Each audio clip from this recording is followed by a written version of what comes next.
Fala pessoal, tudo bom? Estamos aqui na nossa terceira aula sobre propriedades coligativas e finalmente vamos definir a propriedade coligativa, né? O que é essa propriedade coligativa? Essa é a pergunta.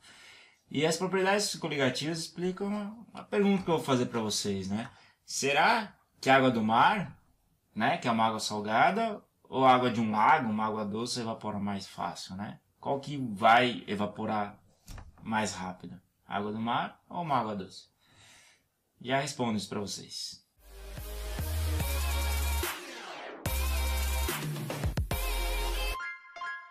Então, vamos lá. Antes de responder, vamos definir propriedades coligativas. Ó. Então, a propriedade coligativa, o efeito coligativo, é a alteração das propriedades do solvente. Então, esse solvente ele vai se alterar. Quais são as alterações que são estudadas? Né? São 4. Primeira alteração, ó, a pressão de vapor. O que acontece com a pressão de vapor quando adiciona um soluto não volátil? Temperatura de ebulição. O que acontece? Temperatura de fusão, também pergunto. E a pressão osmótica, né? O que acontece com a pressão osmótica quando adiciona um soluto não volátil? Soluto não volátil. O que é um soluto não volátil? Volátil é aquilo que passa, torna gasoso, né? Então assim, se ele é não volátil, ele evapora com dificuldade, tá? Não evapora com facilidade. Então, geralmente são sólidos, quando a gente mistura, quando a gente coloca um sal, um ácido, uma base, algo do tipo. E que depende apenas do número de partículas do soluto. Isso aqui a gente vai ver depois, mais pra frente, tá? Então, por enquanto a gente fica o quê? Altera algumas propriedades com a adição de soluto não volátil. E as propriedades são 4, né?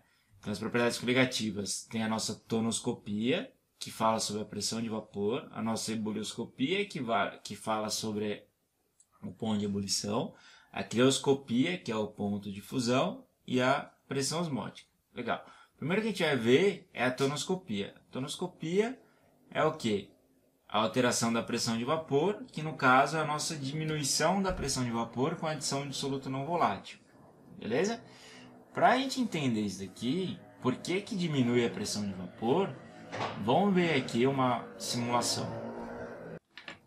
Olha aqui nosso simulador, o simulador da PET. Bem interessante, tem de física, química, matemática, tem vários simuladores, é bem legal, tá? Vale a pena dar uma olhada nesse site. Então, lá, aqui é o estado físico que eu tenho. É o estado físico sólido. Dá para perceber que é sólido, já que tem, né? Olha lá, as flores estão bem juntas, bem ordenadas. Quando eu mudo para o estado líquido, a gente percebe que tem ali, está tudo na parte de baixo do meu recipiente, e tem algumas partículas perdidas aqui em cima, né? Essas partículas perdidas estão no estado gasoso, o que gera a nossa pressão de vapor. Então, tem a pressão de vapor aqui, certo? Se eu aumentar um pouquinho a temperatura, o que acontece? Ó? Maior agitação das partículas, elas conseguem passar para o estado de vapor com maior quantidade, certo? Maior quantidade. E aqui eu tenho o meu estado gasoso, olha lá, tudo separado, né? Está tudo espalhado pelo recipiente e todas separadas. Vamos voltar aqui para o estado líquido. Ó. O que será que deixa essas partículas juntas aqui na parte de baixo? Não é a temperatura, né? O que deixa juntas são as forças intermoleculares, né? As partículas elas têm uma atração de uma pela outra, né? No caso da água tem a nossa ligação de hidrogênio.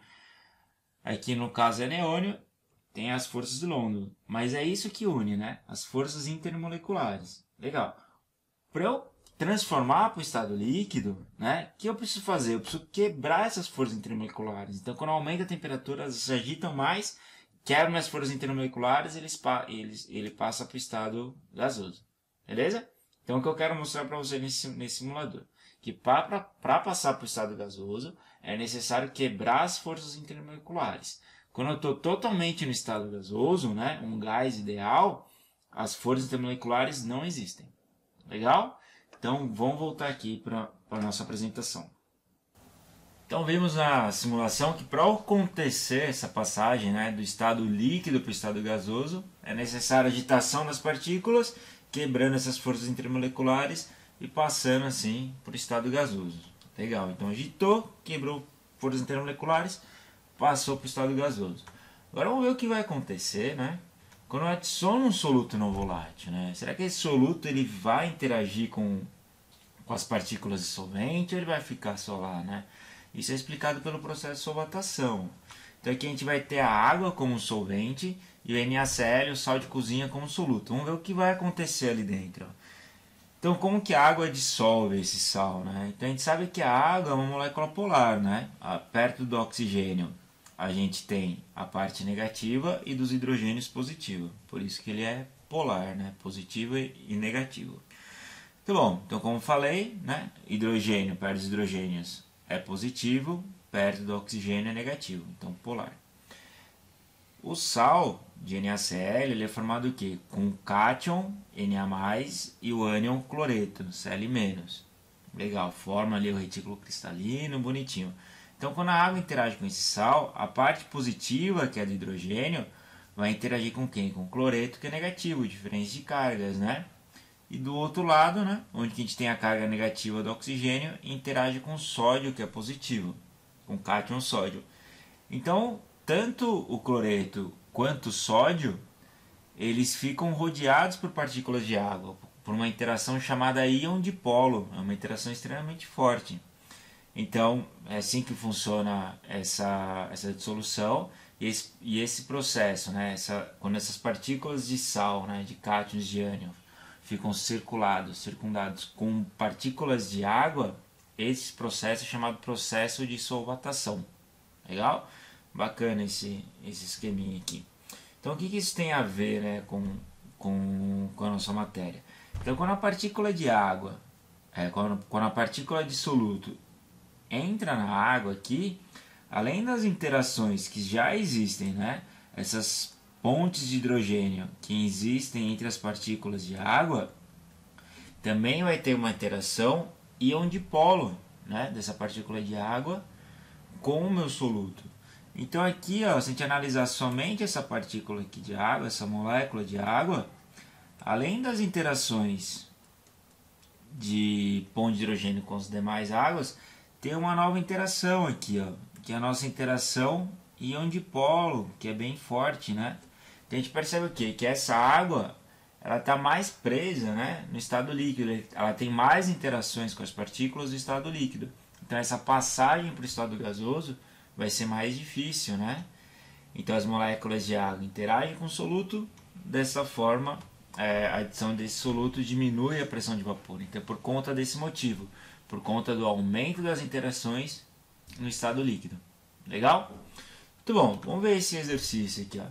A mesma temperatura, comparando-se as propriedades da água pura e as soluções aquosas de cloreto de sódio, essas devem apresentar menor, ok, pressão de vapor, que foi o que a gente acabou vendo, né? Acabou de ver, concentração de íons não, né? Só no sal aumenta a concentração de íons, a densidade aumenta também, a condutividade elétrica aumenta também, já que a condutividade elétrica é por conta dos íons livres.